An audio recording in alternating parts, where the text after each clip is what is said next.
Un artiste très célèbre de notre pays chantait que le poisson meurt de soif dans l'eau de l'Ogooué. Pour parler de notre pays, c'est ce que l'on peut retenir de la conférence de presse animée ce mercredi 18 septembre 2024 à la mairie du 3e arrondissement de la commune de Libreville par la coalition des entreprises engagées pour le développement du Gabon. Pour la CEEDG, il n'est pas question de mettre de côté les entreprises gabonaises quant à la construction du pays. Pourquoi les PME locales ne bénéficient-elles pas des marchés qui concernent pourtant la construction de leur pays? La majorité des PME gabonaises, dans son ensemble, est mise à l'écart dans l'obtention des marchés publics, comme privés. Or, cette dernière, la PME notamment, constitue le socle du développement de toute nation. Autrement dit, les PME, au-delà de produire de la richesse d'une nation, elles créent également pour les populations de l'emploi et paient les impôts et taxes à l'administration publique. La coalition s'étonne du comportement des autorités vis-à-vis des PME nationales qui devraient pourtant être privilégiées.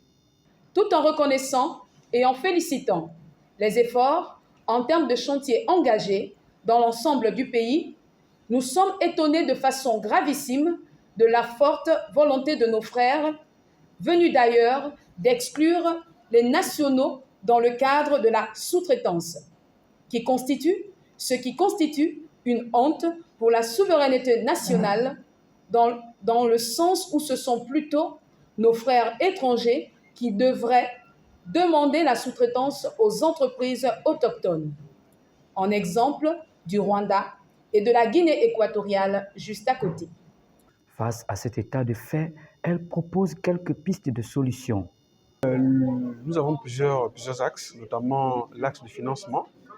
Nous avons une première barrière qui impose à la PME gabonaise de préfinancer certains travaux.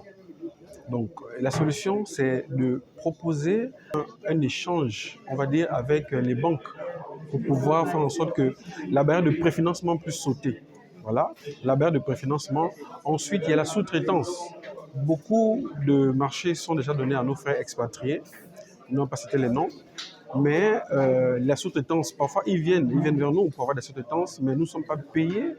Nous ne pouvons pas facturer comme il se doit et nous ne sommes pas payés comme il se doit. Ça fait que parfois les paiements, non seulement nous travaillons, nous sommes sous-payés, mais les paiements également font plusieurs années parfois. Il y en a qui ont fait 2 ans sans avoir, avec des factures impayées. Si ce type de comportement a été décrié dans le régime déchu, comment comprendre que la transition qui aurait servi à restaurer la dignité des Gabonais soit en train de reproduire les mêmes actes?